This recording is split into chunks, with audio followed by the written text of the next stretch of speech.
Mais qu'est-ce qu'on a fait au bon Dieu pour mériter d'une telle opposition? On se rappelle encore de l'opposition du feu le Sphinx, Etienne Tshisekedi, de Marcel Liaou ou encore de Mbouankiem.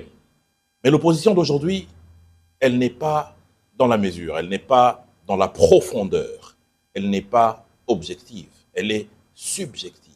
Le président de la République, lors de sa rencontre avec la presse, a parlé de plusieurs sujets importants, notamment la situation sécuritaire dans l'Est de notre pays, mais aussi et surtout la place qu'occupe l'économie de la RDC aujourd'hui, 5e dans l'Afrique subsaharienne.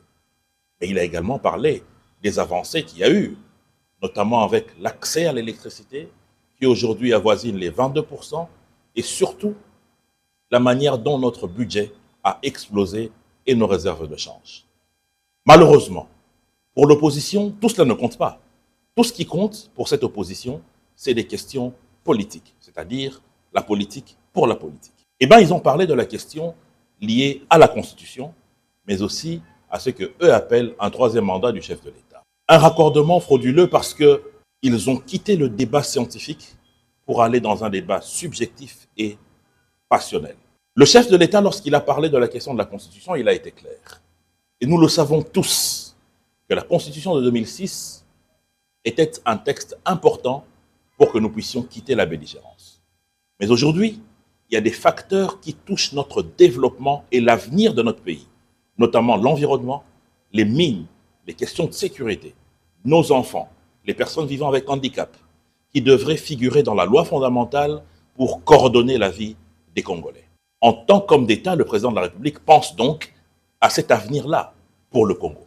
Et il a clairement dit, démocrate qu'il est, en ce qui concerne son cas particulièrement, cela ne dépend pas de lui, cela dépend du peuple congolais. Parce qu'en réalité, le pouvoir politique que les gens ont vient du peuple, qui est le vrai patron. Alors je me pose une question, nous nous posons tous une question. Est-ce qu'un dictateur peut dire cela? Dire que mon sort dépend du peuple et que je suis à leur entière disposition. C'est ce qu'a dit le président de la République. Il respecte à outrance son peuple, c'est-à-dire le détenteur du pouvoir. L'hypocrisie, c'est aussi tous ces partis politiques qui ont eu à présenter à un moment donné des projets de loi fondamentale, notamment le cas du parti de Délicé Sanga. Sans oublier la sortie médiatique d'Olivier Kamitatou, porte-parole d'Ensemble, qui a dit qu'il faille qu'on aille vers le fédéralisme. Mais comment le faire sans toucher à la Constitution? Lorsque c'est eux qui parlent ainsi, ce n'est pas de la dictature. Mais lorsque le président de la République demande à ce que nous puissions émanciper notre loi fondamentale pour l'adapter à ce que l'on veut faire devenir la République démocratique du Congo, c'est de la dictature. Ce qu'ils font là s'appelle de la dictature intellectuelle. Maintenant, il faut savoir que la vérité dans tout cela, c'est que cette opposition, M. Martin Fayulu, M. Délicé Sanga, ensemble, ne pensent pas au peuple. Parce qu'en réalité, nous le savons tous, et ils le savent aussi, que cette loi fondamentale est obsolète. Il faille réfléchir pour l'améliorer. C'est démocratique, ce n'est pas antidémocratique. Mais leur peur, c'est quoi? Leur peur, en réalité, c'est la réponse que le peuple va donner à cet appel du président de la République. Ils savent pertinemment que le peuple est du côté du président de la République. Et que donc la réponse positive qui arrivera de manière inéluctable va sonner le glas de leur existence. Parce que c'est une opposition de réaction et non de proposition. En étant une opposition de réaction et non de proposition, le peuple ne peut pas leur accorder la confiance.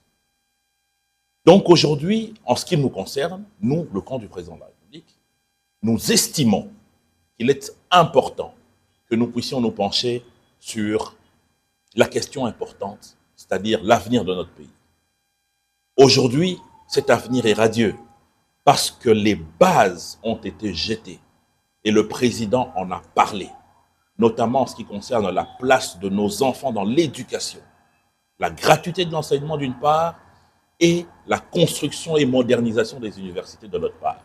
20 universités à terme de ce projet de construction des universités en République démocratique du Congo. Cela signifie simplement que la République démocratique du Congo est en train de revenir dans le concert des nations en voie de développement. Et que cette opposition doit se dire que la vraie démocratie, c'est de donner le pouvoir au peuple de décider, comme l'a dit le président de la République. Et c'est cela la démocratie.